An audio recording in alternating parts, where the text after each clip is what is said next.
పోహా అలానే అటుకులు ఉప్మా అని కూడా అంటారు. ఎంతమందికి ఇష్టం, ఎంతమంది ఇష్టంగా తింటారు? నేనైతే వీక్కి 2 టైమ్స్ పక్కాగా తినే బ్రేక్ఫాస్ట్ ఇది. ఎందుకంటే హెల్దీ అండ్ ప్లస్ చాలా టేస్టీగా ఉంటుంది, లైట్గా ఉంటుంది. నేను వన్స్ ఇది తినడం స్టార్ట్ చేసినప్పటి నుంచి నాకు నిజంగా చాలా ఫేవరెట్ అయిపోయింది. నేను ఒక 1 or 1.5 year అవుతుంది నేను ఇది తింటూ స్టార్ట్ చేసి.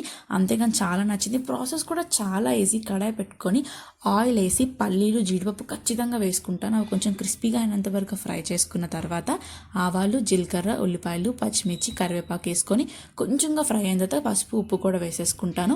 ముందుగా మనం 2 minutes వాటర్లో నానబెట్టుకొని తర్వాత ఇలాగ డ్రై చేసుకోవాలి. అటుకుల్ని డ్రై చేసుకుని అటుకులు వేసుకొని మంచిగా కలుపుకోవాలండి. మంచిగా కలుపుకున్న తర్వాత దీంట్లోకి ఎండింగ్గా కొత్తిమీర, నిమ్మరసం పిండుకొని తింటే లిటరలీ హైలైట్ ఉంటుంది. అసలు చాలా అంటే చాలా బాగుంటుంది పోహా. వీళ్ళు ఎంతమందికి ఇష్టం? ఎవరైనా ట్రై చేయకపోయి ఉంటే ఖచ్చితంగా ట్రై చేయండి ఇంట్లోనే. ఎందుకంటే చాలా చాలా బాగుంటుంది అండ్ హెల్దీ కూడా. అంతే ఈ వీడియో. బాయ్.